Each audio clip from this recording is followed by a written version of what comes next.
Purihin natin ang Diyos. Purihin natin ang Diyos. Kabutihan niya ay hindi masusukat, kaya't magbuni ang lahat. Pag-ibig niya ay wagas, pag-asa natin at lakas. Pagpapala niya ay laging bumubuhos. Purihin natin ang Diyos.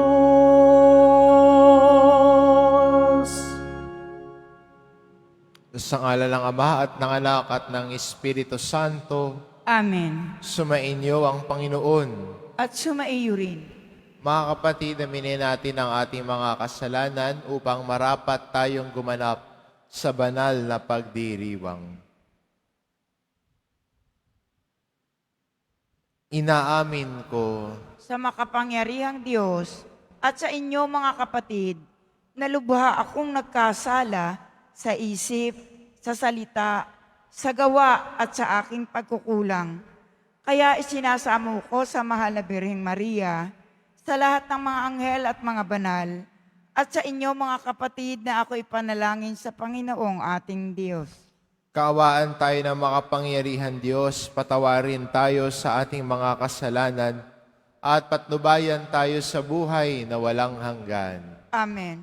Panginoon, kaawaan mo kami. Panginoon, kaawaan mo kami. Kristo, kaawaan mo kami. Kristo, kaawaan mo kami. Panginoon, kaawaan mo kami. Panginoon, kaawaan mo kami. Manalangin tayo. Ama naming makapangyarihan, lakas ka ng mga walang inaasahan kundi ikaw. Ang pagluhog namin ay iyong pagbigyan sapagkat kami mga tao lamang na pawang mahihina kapag iyong iniwanan. Kaya naman kami lagi mong tulungan upang sa pagtupad ng iyong mga kautusan, ikaw ay aming mabigyang kasiyahan sa aming iniisip at ginagawa araw-araw sa pamamagitan ni Hesukristo kasama ng Espiritu Santo magpa sa walang hanggan. Amen. Magsiupo po ang lahat. Pagbasa mula sa ikalawang sulat ni Apostol San Pablo sa mga taga-Korinto. Mga kapatid, tandaan ninyo ito. Ang naghahasik ng kakaunti ay mag-aani ng kakaunti, at ang naghahasik naman ng marami ay mag-aani ng marami. Ang bawat isa'y dapat magbigay ayon sa sariling pasya, maluwag sa loob at di napipilitan lamang, sapagkat ang ibig ng Diyos ay kusang pagkakaloob. Magagawa ng Diyos na pasaganain kayo sa lahat ng bagay higit pa sa inyong pangangailangan, upang may magamit kayo sa pagkakawanggawa, gaya nga ng sinasabi ng kasulatan. Siya'y namudmod sa mga dukha, walang hanggan ang kanyang kabutihan. Ang Diyos na nagbibigay ng binhing ihasik at tinapay na makakain, ang siya ring magbibigay sa inyo ng binhi at magpapalago nito upang mamumunga ng sagana ang inyong kabutihang loob. Pasasaganain niya kayo sa lahat ng bagay para lalo kayong makatulong sa marami. Sa gayoy, dadami ang magpapasalamat sa Diyos dahil sa inyong tulong na dadalhin ko sa kanila. Ang salita ng Diyos. Salamat sa Diyos. Mapalad siya na may takot sa Diyos na nagmagandang loob. Mapalad siya na may takot sa Diyos na magandang loob. Mapalad ang tao na may takot sa Diyos, siyang sumusunod ng buong alindog. Ang kanyang lipi magiging dakila Pari ang angkan ay pinagpapala. Mapalad siya na may takot sa Diyos na magandang loob. Magiging sagana sa kanyang tahanan, katarungan niya'y walang katapusan. Ang taong matuwid, may bait at habag, kahit sa madilim, taglay ang liwanag. Mapalad siya na may takot sa Diyos na magandang loob. Mabait na lubha, lalo sa mahirap. Ang pagiging matuwid ay di nagwawakas. Buong karangalan siyang itataas. Mapalad siya na may takot sa Diyos na magandang loob. Magsitayo po ang lahat.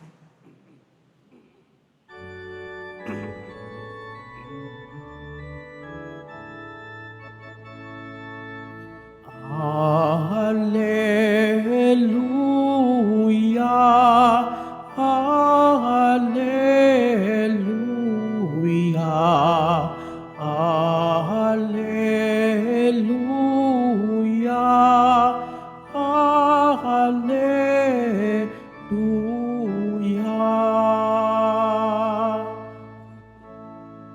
Ang sa akin nagmamahal,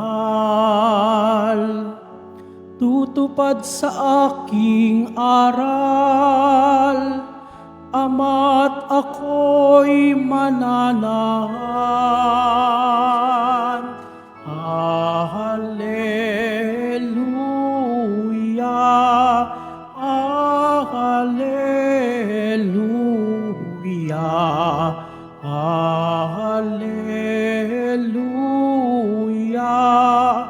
Hallelujah.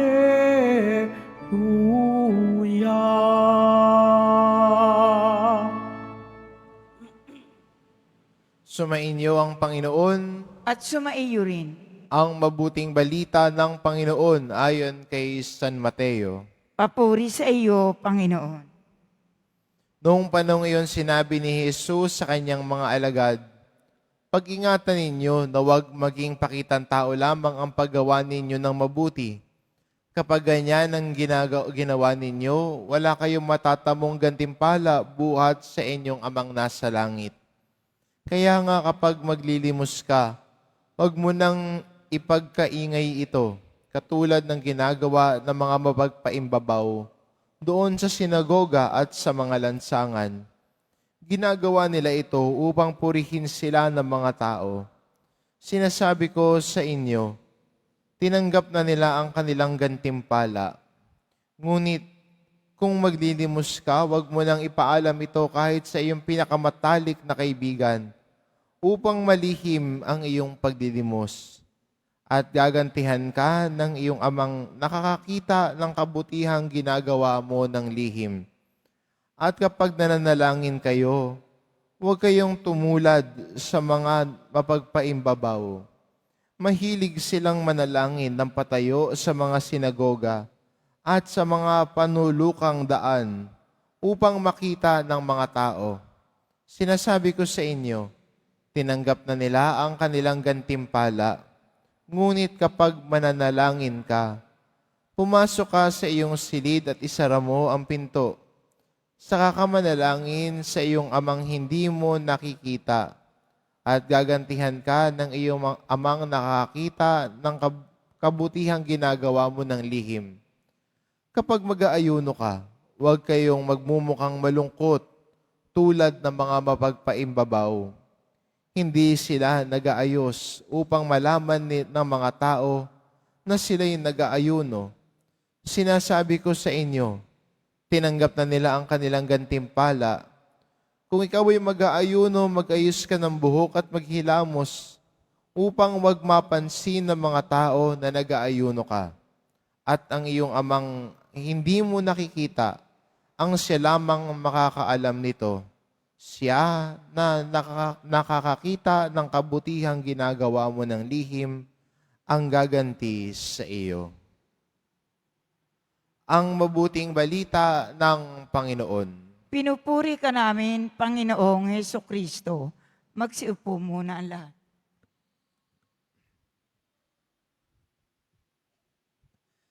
Sa panahon ho ngayon, Dahil accessible na po ang bait-bait naman niya, matulungin siya. Wow, ang bait-bait niya, madasalin pala siya.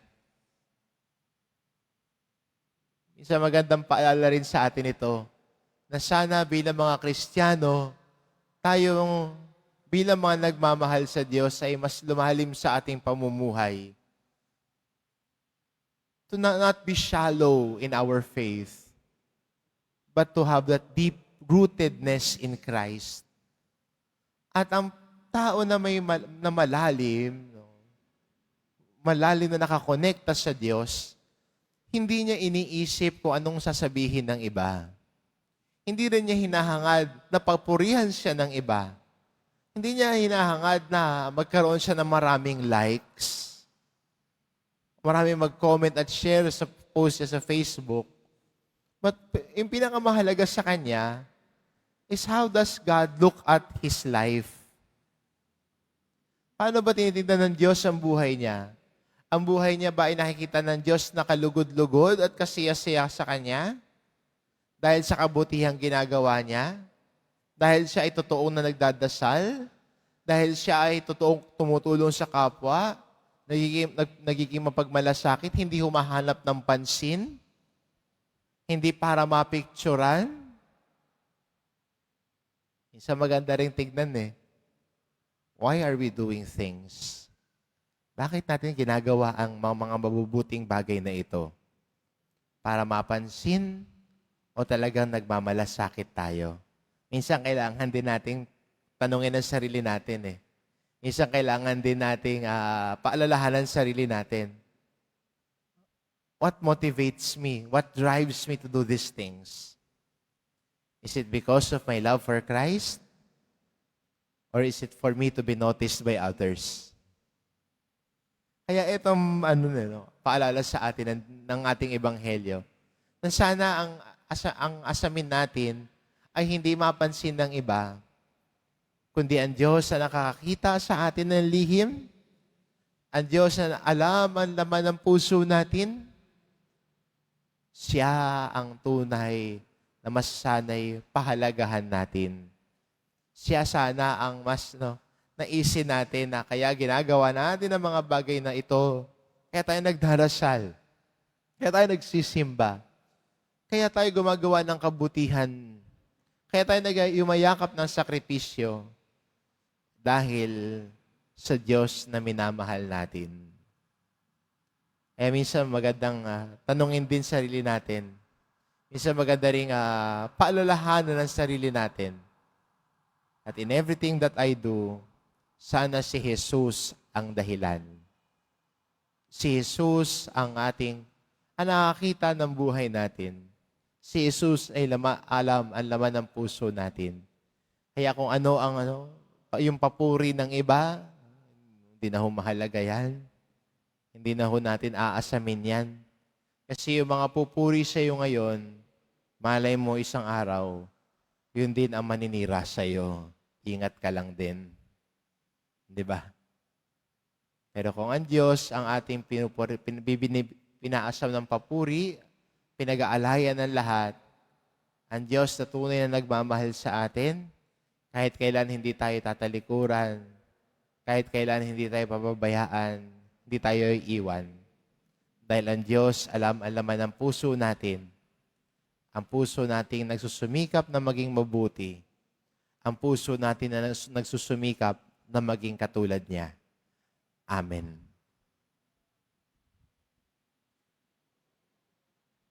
Magsitayo po ang lahat.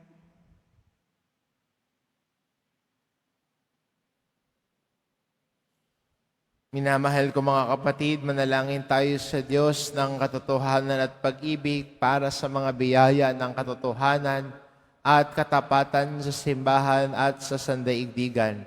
Ang ating itugon, panatilihin mo kaming malinis sa iyong paningin, O Panginoon. Panatilihin mo kaming malinis sa iyong paningin, O Panginoon. Ang simbahan, naway isa loob ang gawain at misyon ng pagpapanibago upang malinaw na maunawaan ng lahat si Kristo. Manalangin tayo. Panatilihin mo kaming malinis sa iyong paningin, O Panginoon. Ang mga pari at mga relihiyoso, naway maging mga masigasig na tagapagpahayag ng Ebanghelyo sa pamamagitan ng pagsaksi sa kanilang sariling buhay. Manalangin tayo. Panatilihin mo kaming malinis sa iyong paningin, O Panginoon. Ang mga lingkod, pangmamamayan at komunidad, naway maging tapat at hindi makasarili sa kanilang gawain ng paghahatid ng katarungan, karangalan at pagkakaisa sa mga taong kanilang pinaglilingkuran. Manalangin tayo. Panatilihin mo kaming malinis sa iyong paningin, O Panginoon.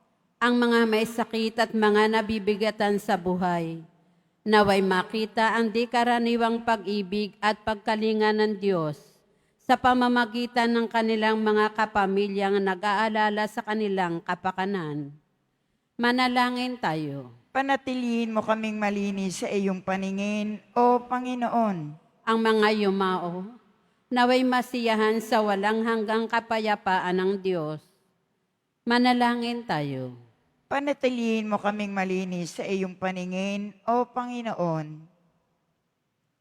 Ama naming Diyos, tulungan mo kaming ibigin at paglingkuran ka sa diwa ng katotohanan sa pamamagitan ni Jesus na aming daan patungo sa iyo. Hinihiling namin ito sa pamamagitan ni Kristong aming Panginoon. Amen. Magsiupo na po ang lahat.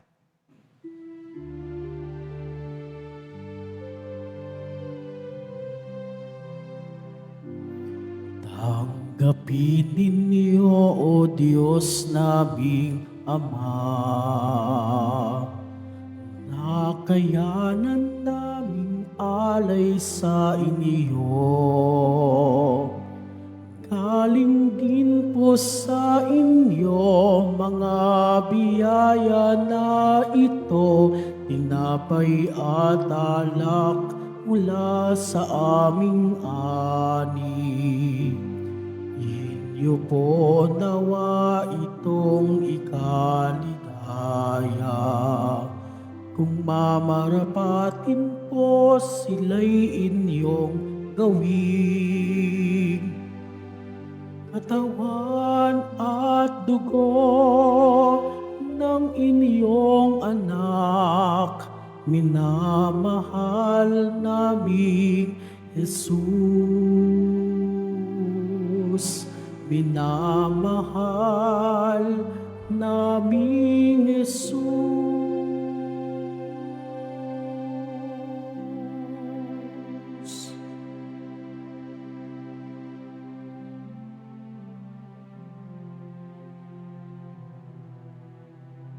Magsitayo po ang lahat. Manalangin kayo mga kapatid, ito pang ang paghahain natin ay kalugdan ng Diyos amang makapangyarihan. Tanggapin nawa ng Panginoon itong paghahain sa iyong mga kamay, sa kapurihan niya at karangalan, sa ating kapakinabangan at sa buong sambayanan niyang banal. Ama naming lumikha, kami ginawa mong may angking katauhan na dapat pakainin at pangalagaan, at iyong dinudulutan ng banal na pakikinabang.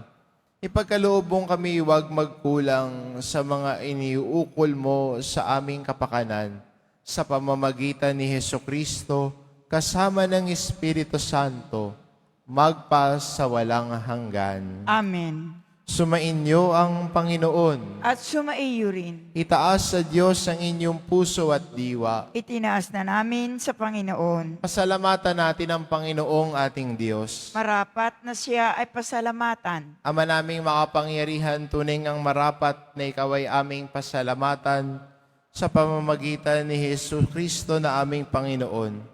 Siya ang salitang katuwang mo at kapiling noong ang lahat ng umiiral ay iyong likain. Siya'y sinugo mo para kami sa gipit palayain, kaya't siya'y kinalinga ng mahal na birhen na naging kanyang inang totoo sa kapangyarihan ng Espiritu Santo. Inako niyang sundin ang loob mo at kamtin ang sambayan ng banal para sa iyo. Pinagtiisan niyang iunat sa krus ang kanyang mga kamay upang magwakas ang kamatayan at mahayag ang pagkabuhay. Kaya kaisa ng mga anghel na nagsisiawit ng papuri sa iyo, nang walang humpay sa kalangitan, kami nagbubunyi sa iyong kadakilaan. Santo, Santo, Santo, Panginoong Diyos ng mga hukbo, napupuno ang langit at lupa ng kadakilaan mo. Hosana sa kaitaasan, pinagpala ang naparirito sa ngalan ng Panginoon. Hosana sa kaitaasan, magsiluhod po ang lahat. Ama naming banal, ikaw ang bukal ng tanang kabanalan, kaya't sa pamamagitan ng iyong Espiritu gawin mong banal ang kaloob na ito, upang para sa aming maging katawan at dugo ng aming Panginoong Hesukristo. Bago niya pinagtiis ang kusang loob na maging handog, hinawakan niya ang tinapay, pinasalamatan kanya, pinagati-hati niya iyon, iniabot sa kanyang mga alagad at sinabi, "Tanggapin ninyong lahat ito at kanin. Ito ang aking katawan na ihahandog para sa inyo."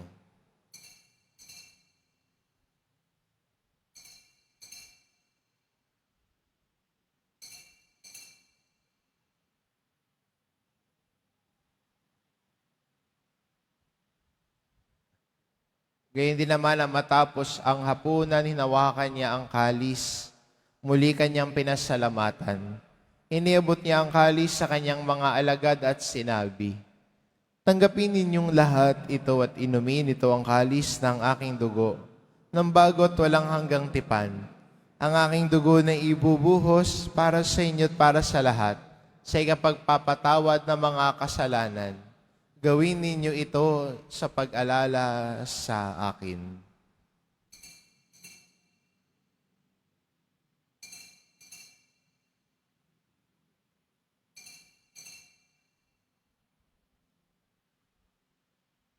Magsitayo po ang lahat. Ipagbunyi natin ang misteryo ng pananampalataya. Si Kristo'y namatay, si Kristo'y nabuhay, si Kristo'y babalik sa wakas ng panahon. Ama, ginagawa namin ngayon ang pag-alala sa pagkamatay at muling pagkabuhay ng iyong anak. Kaya't inaalay namin sa iyo ang tinapay na nagbibigay buhay at ang kalis na nagkakaloob ng kaligtasan. Kami nagpapasalamat dahil kami iyong minarapat na tumayo sa harap mo para maglingkod sa iyo. Isinasamo namin kaming magsasalo-salo sa katawan at dugo ni Kristo ay mabuklod sa pagkakaisa sa pamamagitan ng Espiritu Santo. Ama, lingapin mo ang iyong simbahang laganap sa buong daigdig. Puspusin mo kami sa pag-ibig, kaisa ni Leon na aming Papa at ni Jose na aming Obispo at ng Tanang Kaparian. Alalahanin mo rin ang mga kapatid naming nahimlay na may pag-asang sila'y muling mabubuhay. Gayon din ang lahat ng mga pumanaw. Kaawaan mo sila at patuloyin sa iyong kaliwanagan. Kaawaan mo at pagindapatin kaming lahat na makasalo sa iyong buhay na walang wakas. Kaisa na mahal na Birheng Maria na Ina ng Diyos, na ang kabiyak ng puso niyang si San Jose, kaisa ng mga apostol at ng lahat ng mga banal na namuhay dito sa daigdig ng kalugod-lugod sa iyo, maipagdiwang nawa namin ang pagpupuri sa ikararangal mo sa pamamagitan ng iyong anak na aming Panginoong Hesukristo. Sa pamamagitan ni Kristo, kasama niya at sa Kanya, ang lahat ng parangal at papuri ay sa iyo, Diyos amang makapangyarihan, kasama ng Espiritu Santo magpa sa walang hanggan. Amen. Sa tagubilin ng mga nakagagaling na utos at turo ni Jesus na Panginoon natin at Diyos, ipahayag natin ng lakas loob. Ama namin, sumasalangit ka, sambahin ang ngalan mo, mapasa amin ang kaharian mo, sundin ang loob mo dito sa lupa para nang sa langit. Bigyan mo kami ngayon ng aming kakanin sa araw-araw, at patawarin mo kami sa aming mga sala, para ng pagpapatawad namin sa nagkakasala sa amin. At huwag mo kaming ipahintulot sa tukso, at iadya mo kami sa lahat ng masama. Hinihiling namin kami adya sa lahat ng masama pagkalooban ng kapayapaan araw-araw. Iligtas sa kasalanan at ilayo sa lahat ng kapahamakan. Samantalang aming pinananabikan ang dakilang araw ng pagpapahayag ng tagapagligtas naming si Hesu Kristo. Sapagkat iyo ang kaharian at ang kapangyarihan at ang kapurihan magpakailanman. Amen. Panginoong Hesukristo, sinabi mo sa iyong mga apostol, kapayapaan ang iniiwan ko sa inyo, ang aking kapayapaan ang ibinibigay ko sa inyo. Tungayan mo ang aming pananampalataya at huwag ang aming pagkakasala. Pagkalooban mo kami ng kapayapaan at pagkakaisa. Ayon sa iyong kalooban, kasama ng Espiritu Santo, magpa sa walang hanggan. Amen. Ang kapayapaan ng Panginoon ay laging sumainyo. At sumaiyo rin. Magbigayan kayo ng kapayapaan sa isa't isa. Kordero ng Diyos na nag-aalis ng mga kasalanan ng sanlibutan, maawa ka sa amin. Kordero ng Diyos na nag-aalis ng mga kasalanan ng sanlibutan, maawa ka sa amin. Kordero ng Diyos na nag-aalis ng mga kasalanan ng sanlibutan, ipagkaloob mo sa amin ang kapayapaan. Magsiluhod po ang lahat.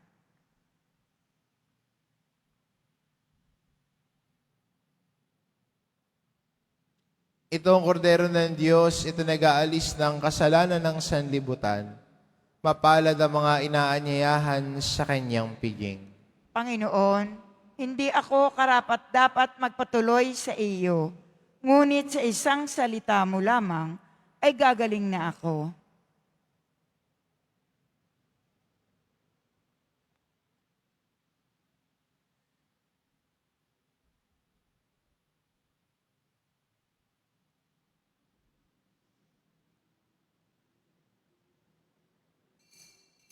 Para sa lahat ng tatanggap ng banal na komunyon, sasagot po tayo ng amen. Pagkasabi ng pari o ng lay minister ng katawan ni Kristo at isubo agad sa bibig bago umalis sa harapan ng pari o ng lay minister, sumunod po tayo.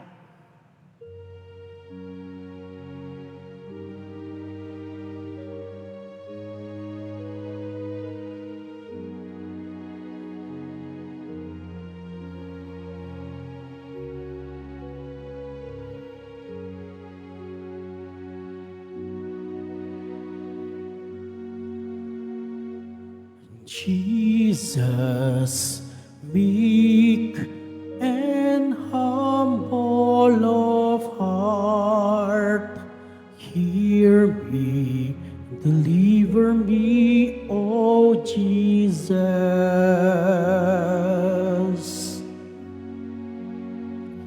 From the desire of being esteemed, from the desire of being loved, from the desire of being extolled, deliver me, O Jesus.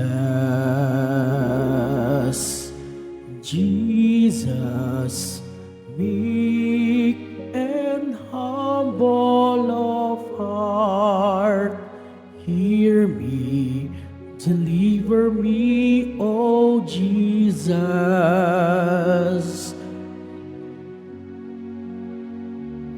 From the desire of being honored, from the desire of being praised, from the desire of being preferred to others, deliver me, O Jesus. Jesus, meek and humble of heart,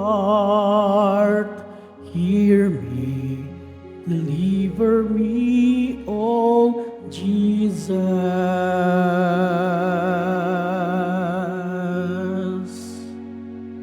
Announcement. Mga kadiboto, mabibili pa rin po sa ating parish office ang Nazareno images at ang Nazareno Novena and prayer booklet in English or Tagalog. Sa darating na June 21, 2025, Sabado, magkakaroon po tayo ng binyagang bayan para sa mga batang 0 to 7 years old, handog sa kapistahan ng kapanganakan ni San Juan Bautista. Sa mga nagnanais, maaari kayong pumunta sa parish office ng parokya na matatagpuan sa ground floor ng Cardinal Sin Building mula alas 8 ng umaga hanggang alas 5 ng hapon. Para sa mga katanungan at detalye, maaari kayong mag-message o pumunta sa FB page ng parokya. Ang huling pagpapatala o pagpapalista ay ngayon, June 18, 2025, Miyerkules. Pagkatapos ng misa, wiwisikan po ang lahat ng banal na tubig. Pinakikiusapan ang lahat na manatili lamang muna sa inyong mga lugar, tanging sa Quezon Boulevard o sa Plaza San Juan lamang ang labasan ng lahat. Sumunod po tayo. Maraming salamat po sa inyong pagdalaw at pagsisimba sa Basilica Minor at Pambansang Dambana ni Jesus Nazareno. Magsitayo po ang lahat. Manalangin tayo. Ama naming mapagmahal, ang pinagsaluhan naming banal na pakikinabang na nagpahiwatig ng iyong pakikiisa sa tanang naritong nakikipagdiwang ay magdulot nawa ng pagkakaisa sa iyong sambayanan sa pamamagitan ni Hesukristo kasama ng Espiritu Santo magpa sa walang hanggan. Amen. Sumainyo ang Panginoon.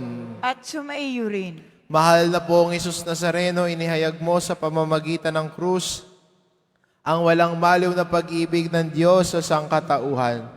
Pakinggan mo ang kahilingan lalo na para sa mga nangangailangan.